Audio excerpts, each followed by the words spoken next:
You know how when you're going to a networking event and you have to try to introduce yourself and try to be interesting and intriguing and have people want to connect with you, and I think it's so hard sometimes. So I'm excited to share today's guest with you because he has this three-sentence structure that we can use to be a whole lot more interesting and intriguing. So let's get to it. I can't wait to introduce you. Welcome to the Course Creators HQ podcast, helping you navigate the latest techniques for creating and marketing online courses. And now, here is your host, Julie Hood.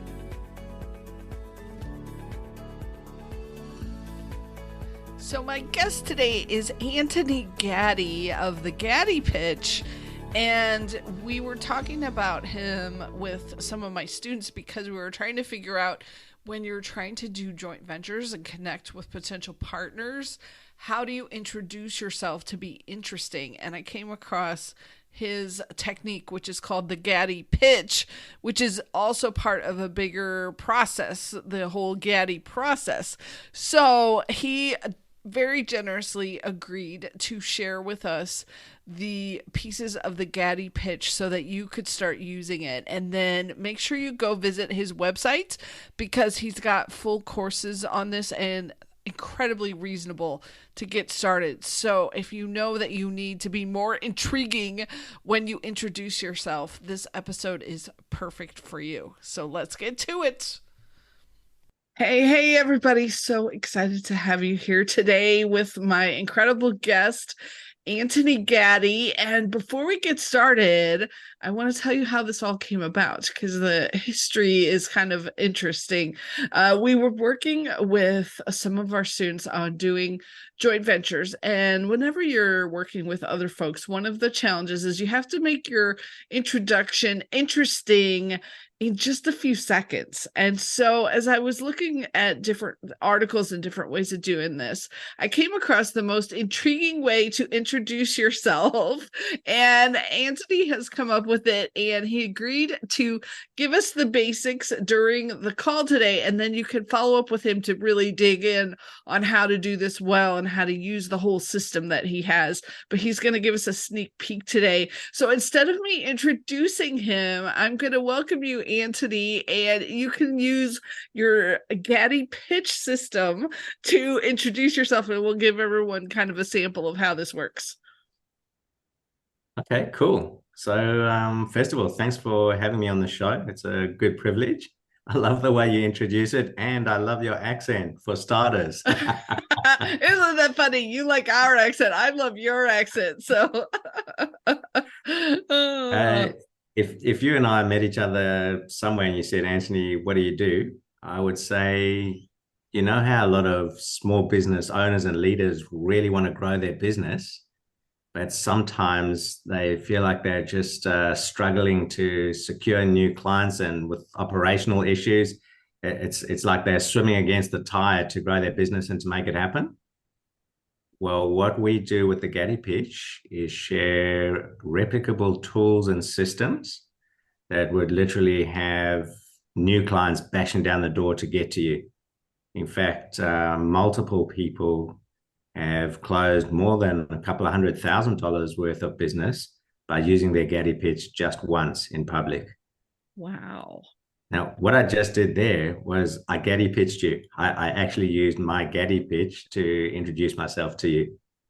That's incredible. So before we dig in on how we can create our own Gaddie Pitch, where did this all come from? Like, how did you come up with this approach? Because I do feel like it's a very much to where it grabs your attention, pulls people in, makes them go, huh, I really want to know more, that kind of thing. How did you get going on this? Well, for about 16 years, I've run a strategic marketing consulting company. And essentially, what the company has done has helped a lot of medium and larger companies to achieve growth. And one of the things I noticed was that the vast majority of business leaders, owners, even business development people struggle to describe their own value. Right? The two most common problems I've seen are, number one, struggle to describe my own values. So what do I say when someone says what do I do?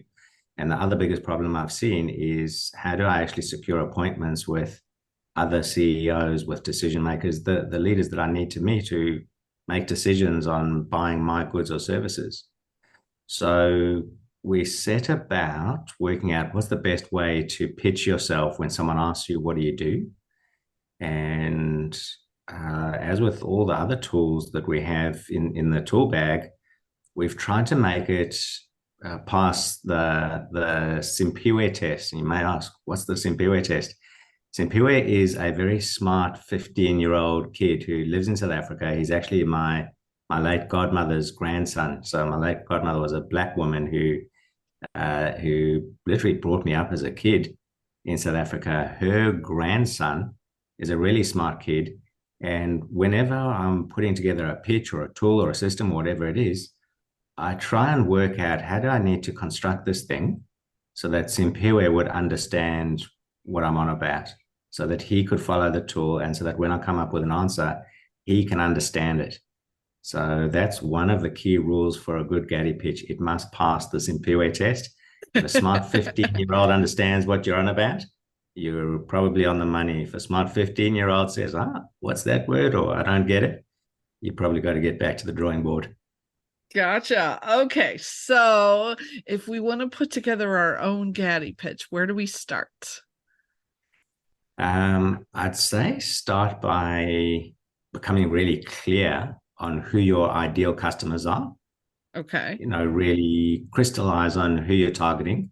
Because if you say anyone, the brain sort of goes, it's hard when you say to someone else, if someone else says to you, gee, I really like you, I like what you're on about, who would you like to meet? Maybe I can refer you to someone. If you say anyone, their brain does a funny thing. It sort of just spins out. It can't come up with an answer.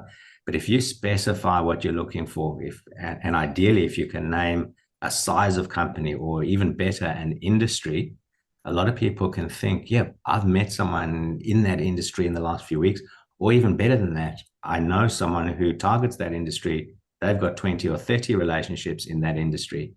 So back to your question, the first thing to do is just crystallize on who you're actually looking for. And once you've done that, then work out what are some of their biggest problems that they face. And then from there, you're in a good position to start creating your own pitch. Because what you're going to do with your pitch, an ideal pitch has only 3 sentences and comes in at 42 seconds or less, and must pass, would you believe it, the Simpiwe test.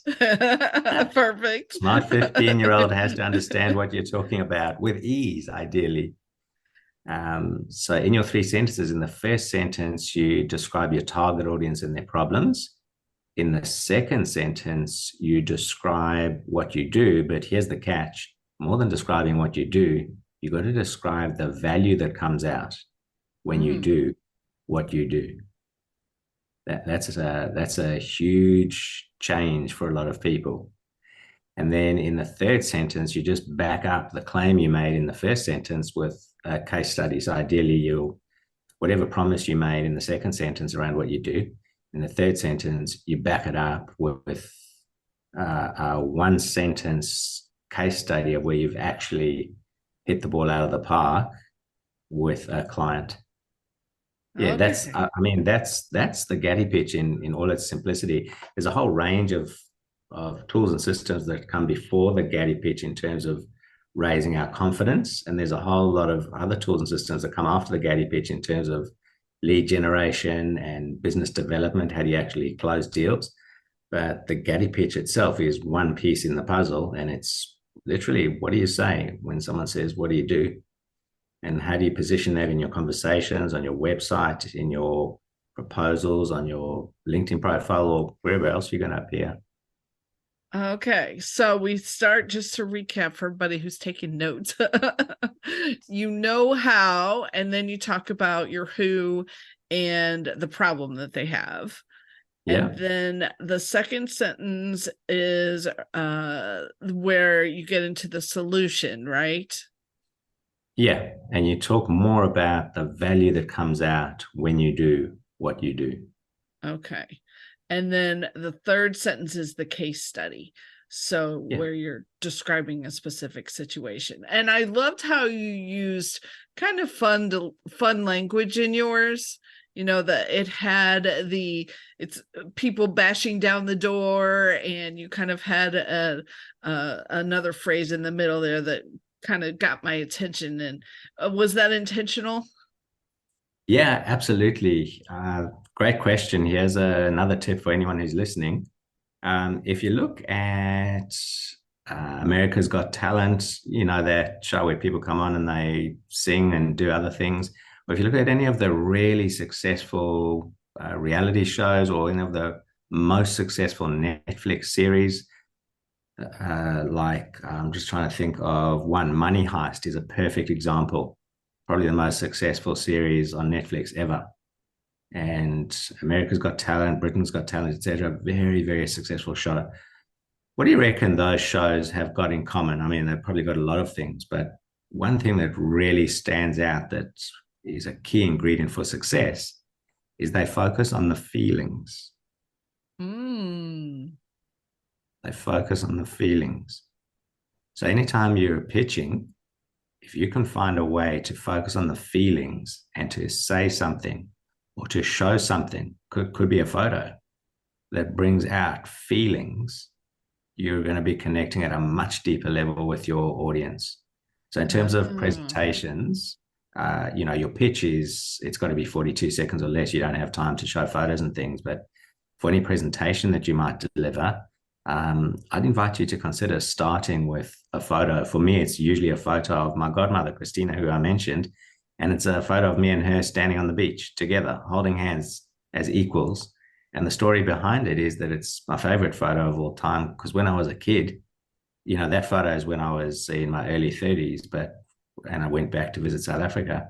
But when I was a kid, we were on the same beach, and the only way she could get on the beach is if she was wearing, you know, the maid's overalls and physically minding the white kids, being me and my sister, because there were big signs up the front saying whites only. Mm. And so for me, that's so meaningful. But more than that, when I share that photo with other people, it connects with other people at a values level. So anyone who feels anything against discrimination will really resonate with the photo and will connect with me at a conscious level and an other than conscious level. And then coming back to what we were talking about, for a lot of people, that will bring up a feeling. It's either going to be a feeling of sorrow for the atrocious apartheid days, or it's going to be a feeling of empowerment and a feeling of joy because now here they are on the same beach as equals. And Christina's wearing a flowing beach dress, skirt, whatever you want to call it. And it's a happy photo, like the two of us are really happy. So the question I invite you to ponder is how can you bring out feelings in your presentations? And if you can bring out a feeling in your pitch, which is only 42 seconds or less in length, you're moving much closer to being right on the money. I like that. And to get, I think sometimes depending on how we are used to interacting, getting to the feeling side of things, especially in business, is a little tougher because we've been taught to kind of remove a lot of that and keep it almost sterile and I don't want to say boring, but away from the more interactive sort of conversation. So I love how you've woven that in and from the business side of things too. So that's incredible. Yeah. Julie, you've just stirred up a memory for me from the very recent past. It was only a couple of months ago, I was invited to deliver a keynote talk, the last talk at a full day conference of the largest scientific research organization in Australia. So for me, it was a great privilege to be invited. They said we want you to come, and it was all in connection with the Gaddie pitch. But they said, please don't do the Gaddie pitch because 90% of the people in the room will already have a Gaddie pitch under their belt. They've already done the full workshop. So Oh, I thought to wow. myself, what could I do? And I'm talking here to your point about, do you keep it sterile or do you go more personal and go the feelings? Um, I took a risk, and the risk that I took was I took them to an exercise where they'd go really deep on their personal values, their values within the world, what they believe and what they feel about things. And the risk was this was a very, can I say, corporate, maybe even conservative environment. But I was just amazed at how willing people were to participate in this exercise. And once we were done with the exercise, I invited them to use the outcomes of those exercises, of the questions that I asked them, to really connect with each other during the next 2 hours, which was all networking. And Oh, to be honest, I was really surprised. I was amazed, and I was overwhelmed with gratitude, to be honest, when about 100 people from a room of 330 came to talk to me directly after the presentation to say that they really appreciated that part of the day, that workshop. And it was only 15 minutes. And wow. all those conversations that they had with me and that they were having with each other, it all had to do with what's really important to them in the world and what they really stand for, and deeper things that you would say, I think you're right. We're trained not to talk about that stuff, certainly in the corporate world and to a large extent in the business world. But what I learned on that day is the absolute opposite applies. So if you're willing to be a little bit vulnerable and to tell the truth, like your real truth about something, just try it as an experiment with someone you've just met. In the first 5 minutes of the conversation, just go somewhere that's really meaningful for you in a way that's not offensive or not, how can I put it? Like, make sure it's natural and watch how the other person responds. I know Brene Brown is really famous for talking about vulnerability. And she talks about how leaders in the workplace, if they're willing to show a bit of vulnerability, very often their team will hit the ball back to them with equal amounts of vulnerability, and people can just gel at a deeper level. And if I bring that back to the Gaddie pitch and to pitching and deal making, if you can find a way to connect with people at a deeper level, you're going to be doing more business with with your potential clients than people who are afraid to or avoid connecting at that deeper level. Right. I remember one of the first couple way back when I first actually got online, and the folks were sending out emails that were talking about the challenges that they had, and they were very, very detailed into how hard it was and how they felt, and they just resonated at a whole different level than some of the other emails that I was getting. So there's an important question here, and I'm really, really curious what you think. If we go to that level of sharing more of the vulnerable side of things, do we have to wait until we've got it figured out? If you know what I mean, that we're out of the challenge or the issue, or can you still be in the middle of it and use it? What do you think? Because I'm super curious. Yeah, sure. I think people have got to do whatever you feel comfortable with. For me personally, if I dare to share some stuff that's going on for me that I haven't figured out, that just proves that I'm human. And that Right. proves that I don't feel the need to be perfect or to present myself as perfect. I'm far from perfect. I've got plenty of flaws and challenges and problems that I've got to grapple with. And for me, that's just part of the human condition. And if I present myself that way, which is the truth and it's my truth, my sense is that the authenticity will shine through and people will think, hey, this guy's not up himself and he's not pretending to be perfect. He's actually willing to expose the fact that he's not perfect and he doesn't have it all figured out. So I would lean right into telling the truth and to being honest rather than waiting till I've got my shit all figured out. I might wait till my deathbed for that. Right, I know what you mean.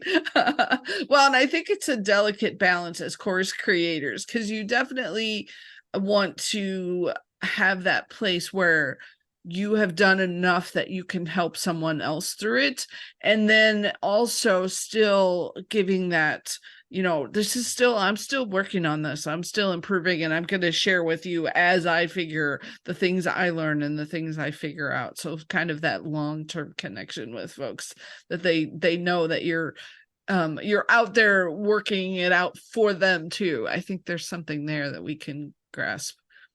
Yeah. And Julie, there's a distinction that comes to mind.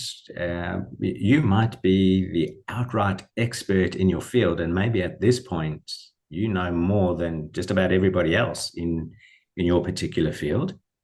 And on top of that, you might still have various challenges in life, or you might have an opinion in life that has nothing to do with building courses. And if you're willing to share that, if you're willing to allude to or directly share some of those things, it just makes you the beautiful human being that you are, rather than trying to pretend that I'm perfect on all fronts. Which, yeah, who hits that one? Right. Oh, this was so good. And I know that the listeners will want to follow up with you more, and that you also have an entire workshop that can help them with the Gaddie pitch, and then the bigger level that you can do, right? So tell us a little bit more about that, and then how we can find out more and get signed up for those. Yeah, sure. We have a very clear vision for our business that we wish to positively impact the lives of at least 1 billion people by December 2035.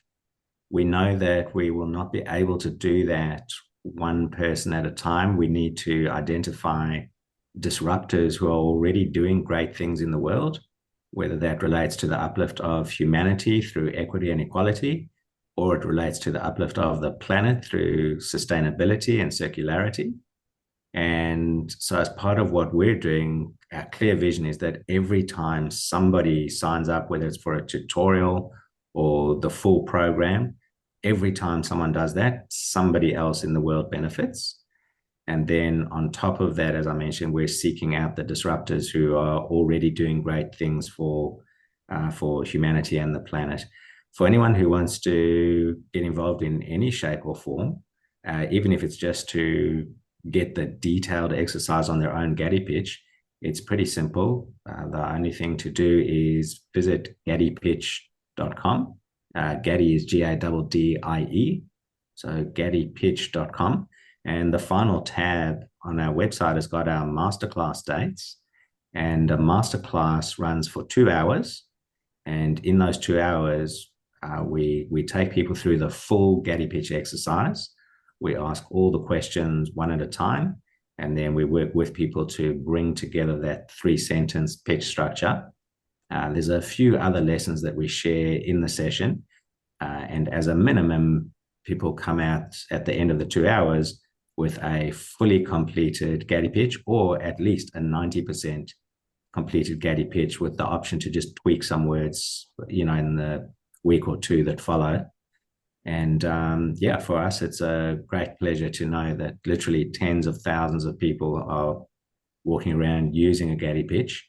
And what we've noticed is everybody gets results with the Gaddie pitch. It's just the degree of the result that varies from person to person. But as a minimum, once you start using a Gaddie pitch, you'll find it's a lot easier to be really confident when somebody says, "Hey, what do you do?" And you'll find that it's a lot easier for that confidence to shine through on your website, your LinkedIn profile, your proposals, or wherever else your message needs to appear in public or in front of your potential clients. Right. And I do some networking events, online networking. So it's already a little tough because you're on Zoom. And I've noticed it's so hard to really stand out and kind of have people perk up people's ears when you're saying something. So that was part of the reason I wanted everyone to hear about the Gaddie pitch, because I think it's really good for making folks go, "Oh, wait, what did he just say? Oh, That sounds intriguing, as opposed to, I'm Julie Hood from Course Creators HQ, blah, blah, blah. So, Yeah, you're so accurate, Julie. There's a flip side to that coin, though. If you meet someone and they ask you what do you do, and you give them your Gaddie pitch, it's actually okay for them to go, "Gee, I really get what you're on about, and I have no need for your services whatsoever. Thank you." That's actually a very acceptable response. right. You Yes. either want that, or you want them to go, as you said, "Yeah, wow, gee, that's really intriguing. Have you got a business card for me, or can I hook up with you on LinkedIn? When can we meet?" You want one of those two to happen. What you don't want is the middle of the road response where they go, "Yeah, yeah. So you're a course creator. There's 10,000 other course creators in this town. Okay, why should I talk to you?" You don't want that response. Or worse than that, you don't want someone to go, "Huh? I don't get what she just said." I know I've been in a couple calls where someone has introduced themselves, and you can see the look on everyone's face where they're just completely confused about what did they say. So that's another big advantage to the Gaddie pitch, I think, is it's so distinctive in that, and it's different. So I'm loving it and totally appreciating that you brought this to us, because it's going to give anyone who's listening an advantage when they're introducing themselves. So I appreciate that. Wow, absolute pleasure. And yeah, what an absolute pleasure to chat with you. I feel like we're on a radio show somewhere and we're having a good time. And the accent to go with it. Love it. Oh, this was so much fun. And so any Yeah, last suggestions you want to give, or anything else that I forgot to ask you about before we let everyone go? yeah, absolutely. I would say in terms of your pitch, work it out and then give it a go. What's the worst that can happen? One person will scratch their head and say, "Gee, I don't get that." Um, Another suggestion is, once you've worked out your pitch, hang out with other people who've also just formed their pitch and test it out. You might want to make some tweaks. You might want to make a small tweak, or you might have people saying, "Wow, I really get what you're on about. That's amazing." And it's a journey to get there. So I'd encourage folks not to be worried. Hang around with people who are willing to support you. And yeah, I notice you've used the word curious multiple times in today's chat. Be curious with your pitch and be willing to learn and be willing to try stuff. And it's really not that hard. If you use a system, it's really not hard to come up with a great pitch. And I will tell everyone, it's so reasonable. Your workshops were incredibly priced. So we'll put the link in the show notes so that they can grab a hold of it. And thank you so much for giving us a little behind the scenes secrets to how this works, so that we can be sure and introduce ourselves well. This was so great to chat with you. Thank you so much, Antony. I appreciate it. Absolute pleasure, as we say in Australia, right back at you, which I think translates as "same to you." Thank you. So I hope you enjoyed Antony as much as I did and getting to chat with him. Be sure to go to GaddiePitch.com so you can check out his offers and his masterclass. And I'll catch you on the next episode. Thanks for being here and have an incredible week.